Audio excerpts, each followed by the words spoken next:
On May the 7th, 2010, John Wathen and pilot Tom Hutchins flew out over the Gulf of Mexico. Along the way, we saw small boats dragging buoys out to the islands to protect them from the oil sheen that was certainly coming our way.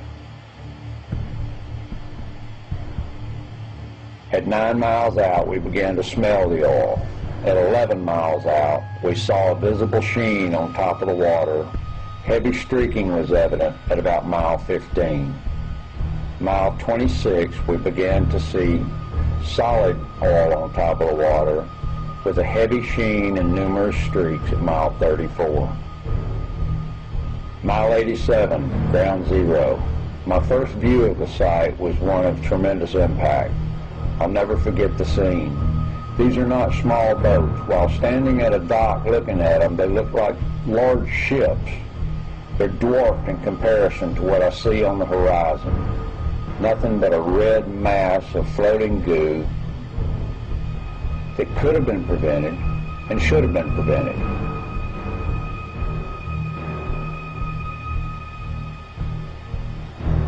I was horrified when I looked and saw how many boats there were on the horizon that didn't seem to be doing anything at all that was effective. Going around in circles, small boats with booms on the back of them, sent out to gather up oil in what looked like teacups compared to the horizon.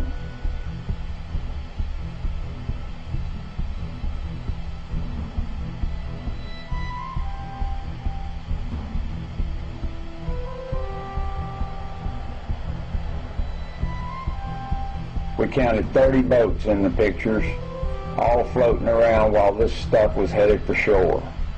Nobody seemed to be able to do anything about it. For the first time in my environmental career, I find myself using the words hopeless. We can't stop this. There's no way to prevent this from hitting our shorelines.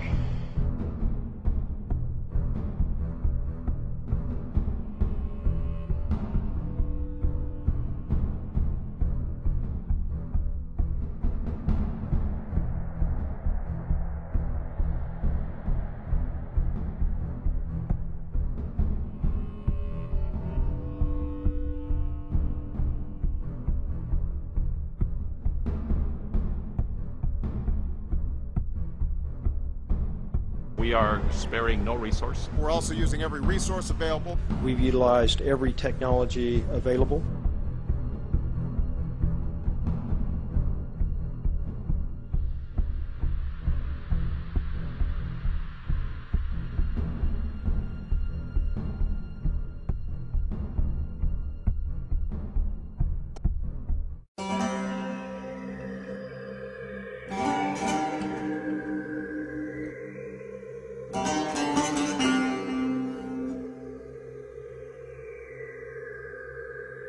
Take one.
We got a couple other things we want to look at too, along the same lines. This is just some burn oil that he's got is just burn oil with viscosity out of it. So crude oil would have more viscosity. It can stick to something like this even more than burn oil would. There's two types of hay in the southeast United States.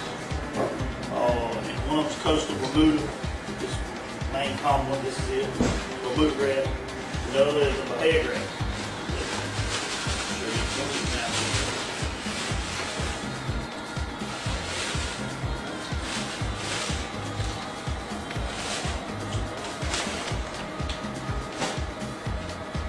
If you simulate wave, this is, I'm only going to do this for just a few seconds, whereas it can stay in the water for hours and hours and hours, maybe days. The hay won't sink, period. I've been in erosion control 20-25 years, and it'll just float to the edge and stay on the edge. As far as getting it out of the water, I've grounded all kinds of stuff in the last few days. This right here is about as green and about as simple as it gets. Now this is just in a few minutes. Now pay no attention to what's around the edge. There ain't no bowl out there in the ocean. There ain't no edges, so this stuff's gonna float and mess around, flop around in the waves. Look at this hay right there. Look what's attached to it. Think about that. But if you got this known all over the southeast, you could have a lot of hay coming to go on barges to go out to blow in the middle of that. Just blow it out there in the wind. It can't screw up because it's going to float around and float into the oil, and it'll attach itself to it.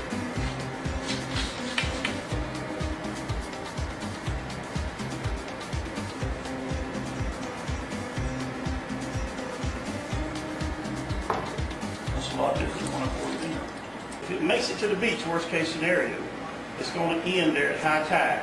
That's where it's going to be sitting. And it'll stabilize right there and be in the hay. So you take this beach seaweed equipment, it's pretty readily available. It'll run along there and just roll it, pick it up, and go right in. The oil's coming up. If it washes up there without being attached to something, you got it in the sand, you can't get it. In other words, you got a mess.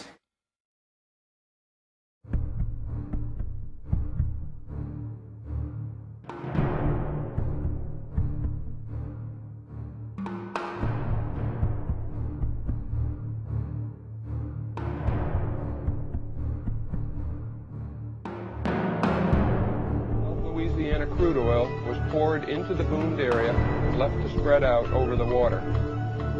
Solidifier was then sprayed from the side of the tank onto the crude oil, concentrating the spray on the leading edge of the oil.